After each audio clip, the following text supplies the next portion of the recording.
Hello friends, എല്ലാവർക്കും സ്വാഗതം പുതിയ വീഡിയോയിലേക്ക്. ഇന്ന് ഞാൻ വന്നിട്ടുള്ളത് perfect and traditional unniyappam recipe ആയിട്ടാണ്. നല്ല പഞ്ഞി പോലെ സോഫ്റ്റ് ആയിട്ടുള്ള ഈ ഒരു ഉണ്ണിയപ്പം നിങ്ങൾ എന്തായാലും ഉണ്ടാക്കി നോക്കണേ. വീഡിയോ കണ്ടിട്ട് ഇഷ്ടപ്പെടുവാണെങ്കിൽ ലൈക്ക് ചെയ്യുക, ഷെയർ ചെയ്യുക, കമൻറ്റ് ചെയ്യുക, ചാനൽ സബ്സ്ക്രൈബ് ചെയ്യാനും മറക്കരുത്. അപ്പോൾ നമുക്ക് നേരെ വീഡിയോയിലോട്ട് പോകാം. ഉണ്ണിയപ്പം ഉണ്ടാക്കാൻ വേണ്ടിയിട്ട് ഞാനിവിടെ 2 ഗ്ലാസ് പച്ചരി ഒരു 5 മണിക്കൂർ കുതിർത്തെടുത്തിട്ടുള്ളതാണ്. ഇനി നമുക്കിതൊന്ന് അരച്ചെടുക്കണം. അതിനായിട്ട് ഞാനിത് മിക്സിയുടെ ജാറിലേക്ക് ഇട്ട് കൊടുത്തിട്ടുണ്ട്. ഇനി ഇതിലോട്ട് ഒരു 1/4 ഗ്ലാസ് വെള്ളം ഒഴിച്ചിട്ട് നന്നായി ഒന്ന് അരച്ചെടുക്കാം. ഇപ്പോൾ ഇതാ ഞാൻ അരി നന്നായിട്ട് അരച്ചെടുത്തിട്ടുണ്ട്. അപ്പോൾ ഇതിൽ കുഞ്ഞു കുഞ്ഞു തരികളൊക്കെ ഉണ്ടാവും, അത് കുഴപ്പമില്ല കേട്ടോ. അപ്പോൾ ഈ ഒരു മാവിൻ്റെ കൺസിസ്റ്റൻസി കണ്ടോ, അത്യാവശ്യം തിക്കായിട്ടാണ് ഇരിക്കുന്നത്. ഇനി നമുക്കിതൊരു ബൗളിലേക്ക് മാറ്റി കൊടുക്കാം. വെള്ളത്തിൻ്റെ അളവ് പ്രത്യേകം ശ്രദ്ധിക്കണേ. ഇനി നമുക്ക് ഇതിലോട്ട് ശർക്കരപ്പാനി കൂടി ഒഴിക്കാനുള്ളതാണ്. അപ്പോൾ വെള്ളം കൂടി പോവുകയാണെങ്കിൽ മാവിൻ്റെ കൺസിസ്റ്റൻസി ആകെ മാറിപ്പോവും. ഈ ഒരു മാവിൻ്റെ കൺസിസ്റ്റൻസി കണ്ടോ, നല്ല തിക്കായിട്ടാണ് ഇരിക്കുന്നത്. അപ്പോൾ ഈ ഒരു പാകത്തിലാണ് കേട്ടോ നമ്മൾ മാവ് അരച്ചെടുക്കേണ്ടത്. ഇനി നമുക്കിതിലോട്ട് 1/2 ഗ്ലാസ് ശർക്കരപ്പാനി ഒഴിച്ചു കൊടുക്കാം. ഇത് ഞാൻ 3 അച്ച് ശർക്കര ഉരുക്കിയെടുത്തിട്ടുള്ളതാണ്. എന്നിട്ട് നന്നായിട്ടൊന്ന് മിക്സ് ചെയ്തെടുക്കാം. ഞാനിവിടെ 1/2 ഗ്ലാസ് ശർക്കരപ്പാനി മുഴുവനായിട്ട് ഒഴിച്ചിട്ട് നന്നായിട്ട് മാവ് മിക്സ് ചെയ്തെടുത്തിട്ടുണ്ട്. അപ്പോൾ ഇതിനൊരു പാകം കണ്ടോ, അത്യാവശ്യം ലൂസായിട്ടാണ് ഇരിക്കുന്നത്. അപ്പോൾ ഈ ഒരു പാകത്തിലാണ് കേട്ടോ മാവ് റെഡിയാക്കി വെക്കേണ്ടത്.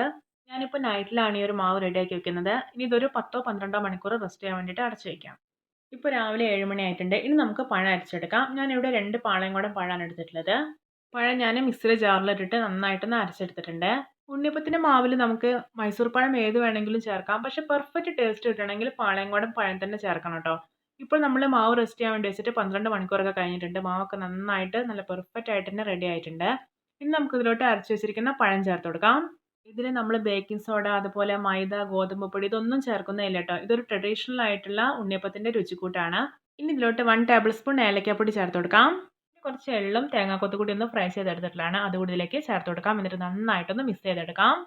ഇപ്പോൾ ഇതാ നമ്മുടെ ഉണ്ണിയപ്പത്തിൻ്റെ മാവ് നല്ല പെർഫെക്റ്റ് ആയിട്ട് റെഡി ആയിട്ടുണ്ട്. അപ്പോൾ ഇതിൻ്റെ ഒരു കൺസിസ്റ്റൻസി കണ്ടോ, ഓവർ ലൂസും അല്ല ഓവർ ടൈറ്റും അല്ല. ഇനി ഇത് റെസ്റ്റ് ചെയ്യാൻ വേണ്ടി വെക്കേണ്ട ആവശ്യമൊന്നുമില്ല. നമുക്ക് നേരെ ഉണ്ണിയപ്പം ഉണ്ടാക്കിയെടുക്കാം. ഞാനിവിടെ ഉണ്ണിയപ്പക്കല്ലിൽ എണ്ണ വെച്ചിട്ട് ചൂടാക്കാൻ വെച്ചിട്ടുണ്ടായിരുന്നു. അപ്പോൾ എണ്ണയൊക്കെ നന്നായിട്ട് തിളച്ച് വന്നിട്ടുണ്ട്. ഇനി നമുക്ക് എല്ലാ കുഴികളിലും മാവ് ഒഴിച്ചു കൊടുക്കാം. എണ്ണ നന്നായിട്ട് തിളച്ചതിന് ശേഷം ഒരു മീഡിയം ഫ്ലെയിമിൽ വെച്ചിട്ട് വേണം കേട്ടോ ഉണ്ണിയപ്പം ഉണ്ടാക്കിയെടുക്കാനായിട്ട്. ഇപ്പോൾ ഇതാ ഉണ്ണിയപ്പത്തിൻ്റെ ഒരു ഭാഗമൊക്കെ നന്നായിട്ട് മൊരിഞ്ഞ് വന്നിട്ടുണ്ട്. ഞാനിതൊന്ന് തിരിച്ചിട്ട് കൊടുക്കുകയാണ്. ഇപ്പോൾ ഇതാ ഉണ്ണിയപ്പത്തിൻ്റെ 2 ഭാഗവും നന്നായിട്ട് മൊരിഞ്ഞ് നല്ലൊരു ബ്രൗൺ കളർ ആയിട്ടുണ്ട്. ഇത് റെഡി ആയിട്ടുണ്ട് കേട്ടോ. ഇനി നമുക്കിത് എണ്ണയിൽ നിന്ന് കോരി മാറ്റാം. ഇതാ നമ്മുടെ ട്രഡീഷണൽ ആയിട്ടുള്ള നല്ല പഞ്ഞി പോലെ സോഫ്റ്റ് ആയിട്ടുള്ള ഉണ്ണിയപ്പം റെഡി.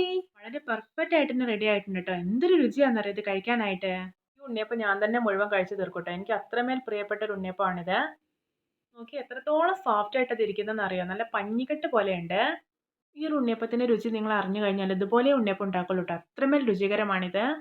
ഗൾഫിലേക്കൊക്കെ കൊണ്ടുപോകാൻ പറ്റിയ വളരെ പെർഫെക്റ്റ് ആയിട്ടുള്ള ഒരു ഉണ്ണിയപ്പം റെസിപ്പി കൂടിയാണിത്. അപ്പോൾ എല്ലാവർക്കും എൻ്റെ traditional perfect and tasty unniyappam recipe ഇഷ്ടപ്പെട്ടെന്ന് വിചാരിക്കുന്നു. നമുക്ക് ഇനിയും ഇതുപോലെയുള്ള വെറൈറ്റി വീഡിയോകളായി വീണ്ടും കണ്ടുമുട്ടാം. Okay, bye bye.